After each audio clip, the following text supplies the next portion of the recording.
Тук, високо в Родопите, понякога облаците слизат толкова ниско, че сякаш планината разговаря. На ръка ви какво става вчера от Риболова. Готов ли се? Доспат е най-високо разположеният град в България. Когато си тук, имаш чувството, че си по-близо до небето, отколкото до всичко останало. На пръв поглед, това е просто един град край вода, но за тази тишина се крият легенди и истории, които се разказват векове наред. Когато сутрешната мъгла се разлее над язовира, той прилича повече на огледало към миналото, отколкото на обикновен язовир. И точно тук, сред тази красота, се раждат едни от най-мистичните легенди на Родопите. Горите около Доспат са все още дом на кафеви мечки и други диви обитатели. Малцина знаят, че името на този малък български град е даден на връх в Антарктида.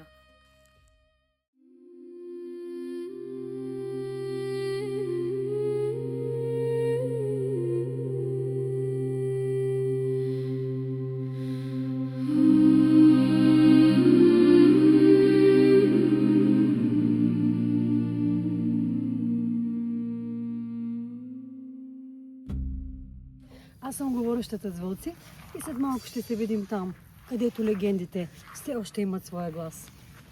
Сред безкрайните гори и мъгливите върхове на Родопите и до днес живее споменът за един владетел – деспот Слав.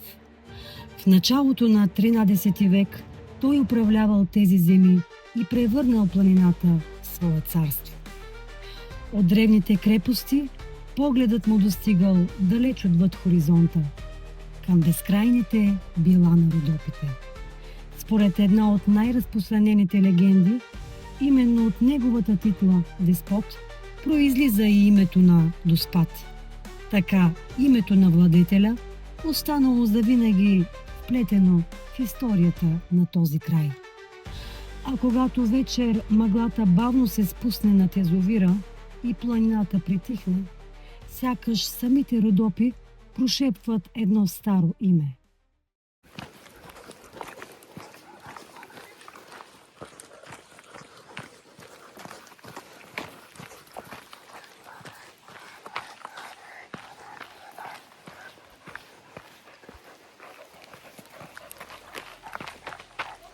Под спокойната повърхност на язовир Доспат се крие история, която и до днес буди любопитство и трепет. Когато водите на язовира залели долината, под тях останали спомени за старо селище. Изчезнало завинаги от картата, изчезнали къщи, дворове, пътеки и една църква, която някога събирала хора от околните махали. Местните разказват, че в тихи вечери, когато вятърът оттихне, а водата стане гладка като огледало, от дълбините понякога се чува приглушен камбанен звън. Някои вярват, че това е ехото на старата църква. Други казват, че просто игра на вятъра и водата. Но легендите рядко търсят доказателства. И днес, когато мъглата се спусне над язовира, а бреговете потънат в тишина, човек неволно се заслушва, защото някъде под тези води лежи един изгубен свят.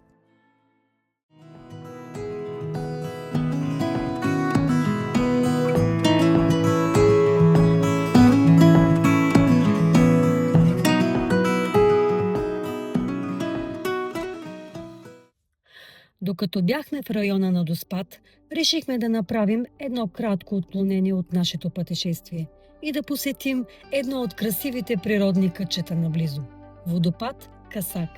Той се намира само на няколко километра от Доспат, в живописна родопска местност, сред зеленина, тишина и свеж планински въздух.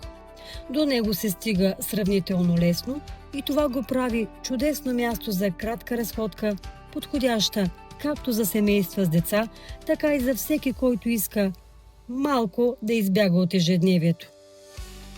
Водопадът не е от най-високите в България, но има своя чар. Падащата вода, каменните форми около него и спокойствието на гората създават онова усещане, заради което хората се връщат в Родопите отново и отново. Това е едно от онези малки места, които не винаги присъстват в големите туристически списъци, но остават красив спомен за винаги. Ако сте в района на Доспат, водопад Късак определено си заслужава да бъде включен в маршрута ви.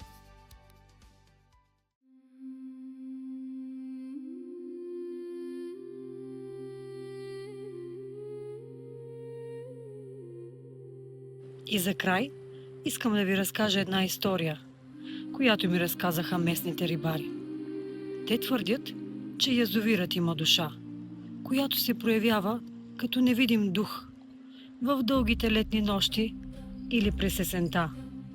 Често хората се плашели, но този дух не застрашава от добрите хора, а за лошите не знам.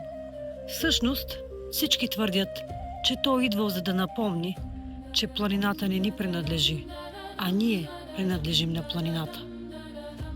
Аз съм говорещата с вълци и ще се видим отново там, където легендите все още имат своя глас.